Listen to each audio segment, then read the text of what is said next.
Alright, we're going to be going live here in 2 minutes. Now, 1 minute at 6 o'clock. So stay tuned.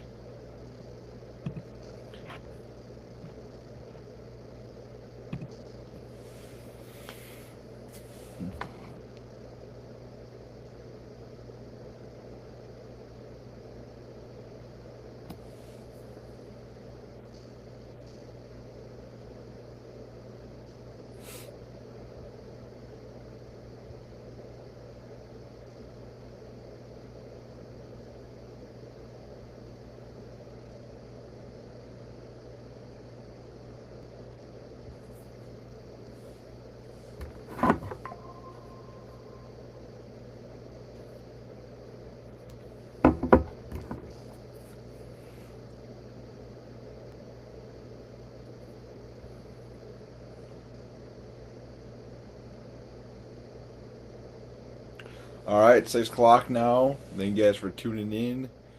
We are on Zaytime Sports. We're breaking down the game one story at a time. So let's get things started off heading into some Elks football. As they're heading to the end of the season here in the semifinals. Playoffs this week 3 as the Elkton Lake Bend Elks are hosting Parkston. Last week the Elkton Lake Bend Elks hosted the Hanson Beavers as they were the 2 seed, and Hanson was coming in as the 10 seed in that matchup. Last week we saw Colt Beck with 242 rushing yards and 4 touchdowns. Like I said last week, the keys for the Elks offense was Beck to be able to scramble around and run on his feet, be able to make some big plays for the Elks, and that's what he did. He had 242 rushing yards, the leading rusher for the Elkton Lake Bend Elks. But yeah, it was a great week for Colt Beck and crew. The Elks defense has been stifling lately. They only held Hanson to 15 points, and there was a late touchdown at the end, so I don't really count that in my book. And then last week they held DeSmet to 0 points, so Elks defense has been getting up big plays or many points in the last few weeks. Even when they played Hammond a couple weeks ago, they only allowed, I believe, 2 touchdowns. The offensive line's been, they keep dominating with adding the addition of David Olson in there with alongside Jacob Wesley, Quinn Wesley, and Tate Boersma, so they keep opening up big holes for Cole and Elliott to run through, making it easy for them in the backfield. And that goes into my next point is Beck and Erickson are the best backfield in the state. They're just too fast. They break so many tackles, and we go into the box score in the next slide and show a little bit of the stats that they putting up. But Beck and Erickson are getting the work done for the Elks. They're doing the majority of the heavy lifting.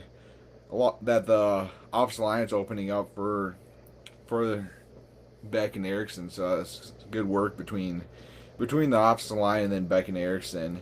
They're going to be playing Parkston here Friday at 7 p.m. And Elkton gets a host as they are the 2 seed. Once again, it's been a few years since they've got to host all 3 playoff games, but it's nice. And yeah, it's going to be exciting as Elkton Lake Bend Elks are going to be looking to make the dome in a long while. I can't remember the last time. I know they made it one time, but I can't remember. It was a long time ago that the Elks have made the dome. So hopefully Beck and Erickson and a couple other big key factors can get them over the hump and get them to the dome. Parkson last week beat Bonhomme. Not as bad as they did in the regular season, but they still beat them by a good margin to get here. They also run a wing tee like Hanson, so the Elks don't have to prepare for much different tactics, except that Parsons is just going to be a little better on both sides of the ball. For the offensive line, it might be a little easier though this week, that because last week the Beavers are jumping around back and forth, so Parkson is going to come down and be set, so it's going to give Elkton a little better look if you're playing offensive line to be able to open up holes. But those players are also bigger, so it's going to be tougher for the offensive line to be able to make as big a holes too. So some positive and negatives between Parkson and Hanson, but yeah, Parkston's the better team, and they got a little better depth and better skill wise around all around.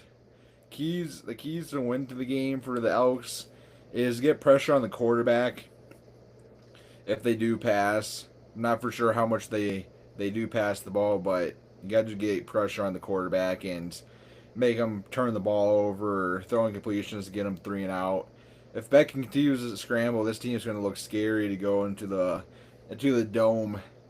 Because last time they played Freeman, most likely if they get to the dome, they'll play Freeman. Beck couldn't scramble with a couple minor injuries, but now he's fully healthy, and Beck's been running around doing his thing, and it's gonna be scary with Beck and Erickson fully healthy if they get past the hump, get past semifinals, and able to make the dome. So another key is Beck's gonna have to read the option well, pick up the Parkson blitzers, and then hand the ball off when he needs to, or take it and go if the read's not there. So yeah, Beck's gonna be another big key for the Elks, and I believe that he can do that as he's a senior and it's his last year. So he's gonna try to do everything he can to get to the dome, get his team to the dome.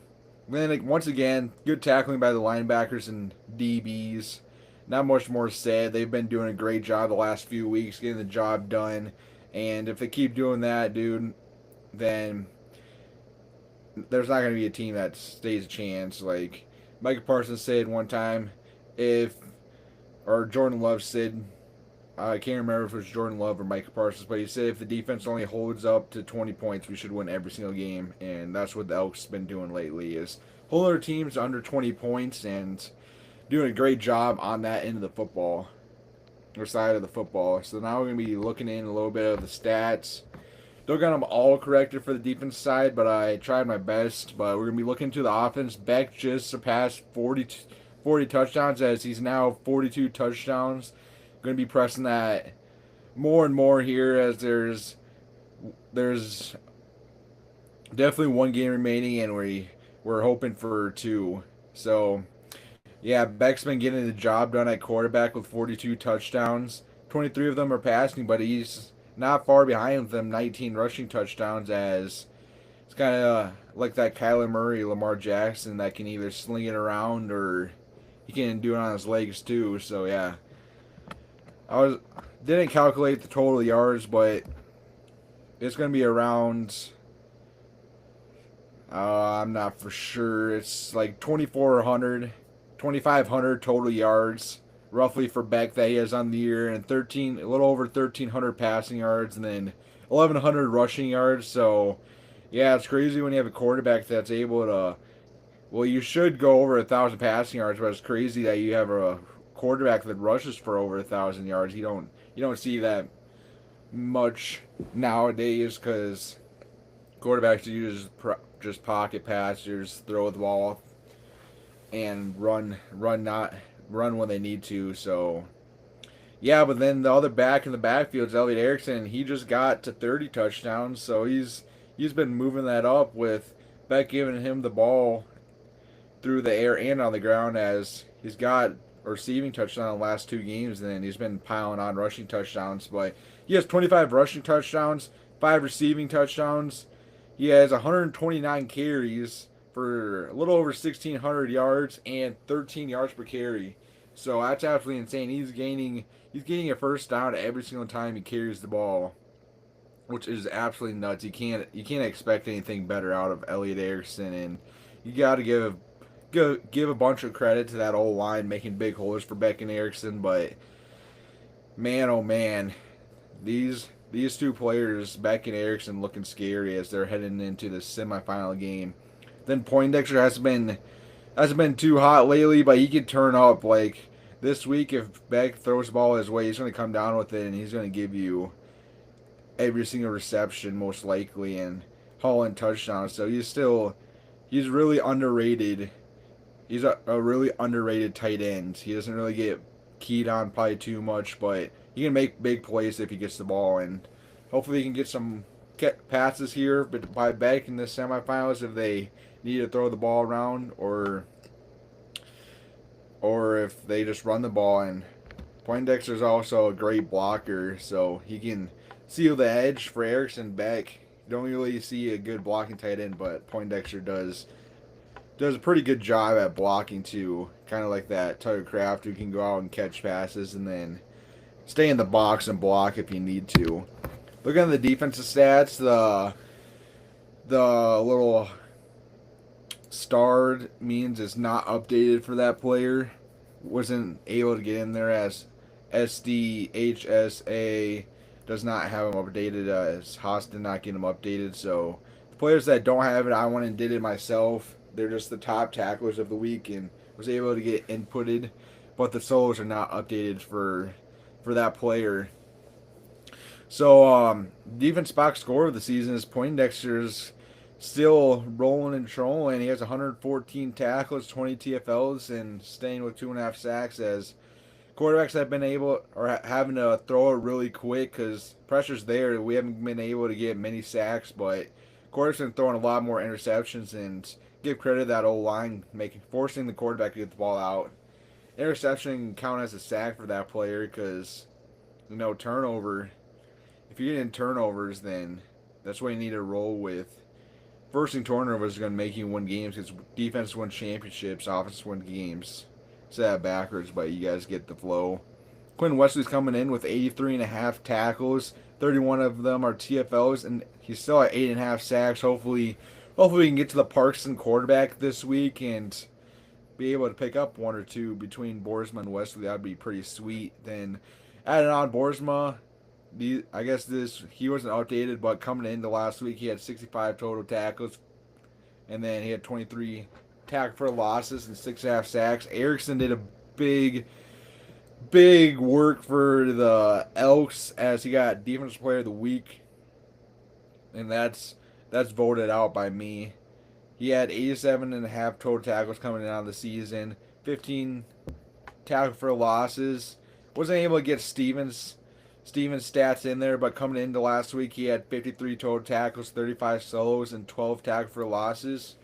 Then Joe Nibby, holy smokes, the last 2 games he's just been running around like a madman, making tackles left and right, but he's coming in at 80.5 tackles, 48 solos, and 8 tackle for losses. And then Jacob Wesley and David Olson getting done in the middle. They're splitting reps, but teams can't run in the middle as Wesley and Olsen are holding down the fort with his brother Quinn Wesley and Boersma on the ends. It's tough to run against this graded defense that the Elks have, one of the best in the state, if not the best. So that's your little defensive box score. Then we're going to be heading in to a little bit about the NFL. I don't really have much more than last week, but the Bills outlast the Chiefs. It got out to a hot start behind James Cook, and they just roll there. Allen, the Bills, they always win the regular season. They're 5-1 against the Chiefs in the regular season, 5 wins straight against the Chiefs. But yeah, the Bills are going to be scary. They're a scary team. They have a pretty easy schedule, but hopefully they can outlast the Chiefs, as I don't really want to see the Chiefs go to the Super Bowl, but we'll see how that plays out coming close to the postseason. We're just passing midway through halfway of the regular season, but sad to say the Packers just blew it against the Panthers. It was like a chess match out there, and Packers weren't able to get it done, but some miscues and some bad play just by the Packers. So hopefully they can turn things around and be able to come out hot Monday night when they play the Eagles. That's going to be probably one of the best games of the week, I'm predicting. But to go on to that, the Bears hang on versus the Bengals, as that could very potentially be game of the year, with the Bengals coming scoring 2 touchdowns, but then Caleb Williams throws it deep, or just throws a 58-yard pass to Cole Kmet. So yeah, Caleb Williams is looking like he might have a breakout year, and Bengals lose back-to-back now. So it's tough break for the Bengals there, and hopefully they can get things rolling back on track. But now we're going to be going into some other keys into the week. Record-breaking field goal by Cam Little, Holy smokes, 68-yard. I was just talking to a couple of my friends that the record was by Justin Tucker, 66, and I said Cam Little could he had a 70-yarder in preseason, but technically that doesn't count because it's preseason. But then literally a couple of days later, he comes out, kicks a 68-yarder, and breaks the record. So that's pretty cool to see by the Jaguars kicker to be able to come and do that. Now you're gonna be seeing kickers being able to kick beyond the 60-yard line efficiently. Like Brandon Aubrey is another player that's pretty good at kicking field goals. You gotta give a shout out to kickers as they don't get much love. And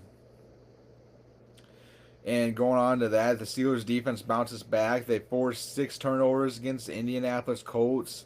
Made Daniel Jones throw 3 interceptions. Then he had fumbled the ball twice. So yeah, it was a good bounce back week for the Steelers as they've been struggling lately.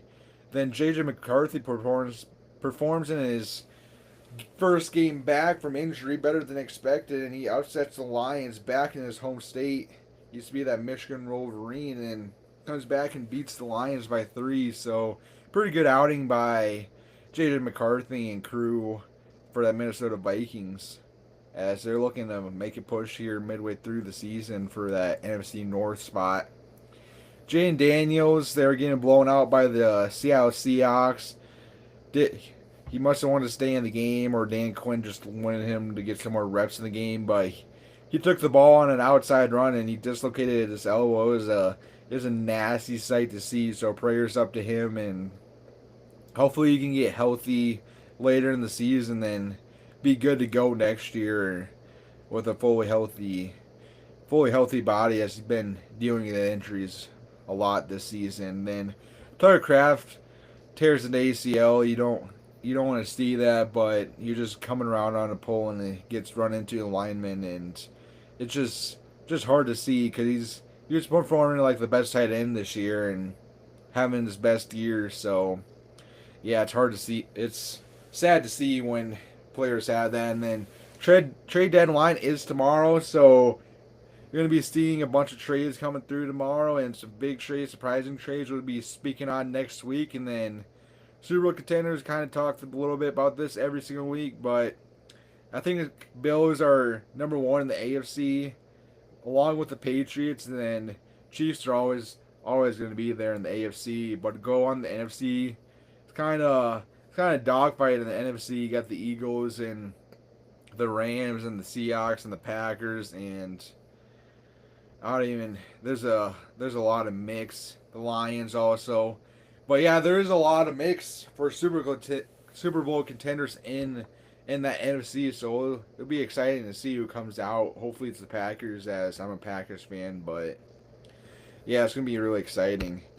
Now we're going to be moving into college football. It's going to be a little bit of the same as last week, as I wasn't able to watch college football this week with I have to work.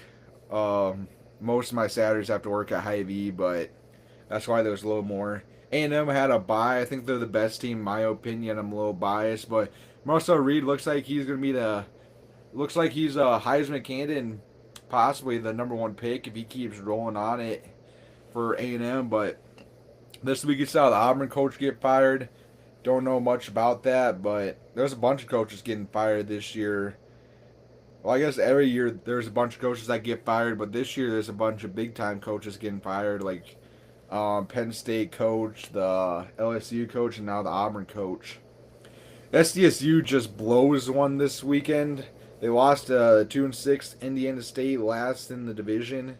So hopefully they can get things turned around as they're heading on the road this week.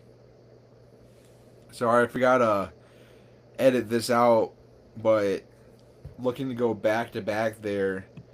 It was supposed to be for NDSU, yeah, they're looking like they're gonna go back to back in the FCS. So yeah, NDSU is looking really good. Who's gonna make it out of the SEC? I mean, probably Texas A&M, Bama, Georgia. Outside of that, I don't think there's going to be enough teams that have enough wins to get out of there. It'd be interesting. That's another thing. It's going to be interesting to see about the SEC. But Last week, Texas comes back to beat Vanderbilt. Arch Manning said the concussion might have helped him a little bit, so that's pretty funny. And then, so they're surviving that. That's another team that can come out of the SEC is the Texas Longhorns. So it'll be interesting with that SEC. Top teams coming into this week are the same as last week with Ohio State at 1, Indiana at 2, Texas A&M at 3, Alabama at 4, and Georgia at 5. So they're going to be moving on college football into the NBA. The Sixers look 10 times better this year than they did last year. I believe they only had 26 wins last year, and they're already out to a 5-1 start for the NBA season. But hopefully they can keep getting healthy as Embiid's limited time and Paul George is still out and McCain's still out. But Sixers looking like they're going to be on a big run this year, hopefully, as that's my favorite team. OKC is out to a hot start once again with Shea being that lead candidate for them as he's been hooping lately, dropping 20 plus every single night. I should say actually 30 as I believe he's averaging 34 now, but we still get J-Dub on the bench as he's coming back from injury. So it's crazy how they're 7-0 and their second best player is not even out there. Luka's healthy and he's been dropping 40 points every single time he's played. So yeah, it's going to be interesting how good the Lakers are going to be this postseason with a healthy Luka and him dropping the weight and just being able to play some defense a little bit and being able to go off for 40 every single night. An additional note is Austin Reeves is also picking up the role when Luka is hurt. SGA, will he go back-to-back for MVP? It's going to be tough now with Victor Wembanyama being healthy and then Jokic. Jokic is always up there and Giannis is averaging 36, so it'll be interesting. MVP is really hard to vote on most years, and honestly, it's not the biggest award as you'd rather have go win a finals MVP rather than an actual MVP or finals ring instead of an actual MVP. So we'll see who wins it this year and see who gets to the finals, but Edwards got cleared for contact today, so hopefully he's back and rolling for the Timberwolves as they're going to need him as they are 3-3. And then Celtics this year are going to have a down year as they're missing their best player, Tatum. They haven't been performing too well. They did pick up that win against the Sixers, but yeah, Jaylen Brown's having to do the heavy lifting for the Celtics. Coming into college basketball. Top teams coming into the season is Purdue at 1, Houston at 2, and Florida at 3. First night of hoops is tonight, as I'm pumped up and excited for college basketball as we are back November 3rd. Top games of the week we got tonight, or actually going on right now, is number 3 Florida playing Arizona in Vegas. They going capping off the nightcap tonight is Villanova playing number 8 BYU, as we're excited to see what AJ DeMensa can do for that BYU Cougar team.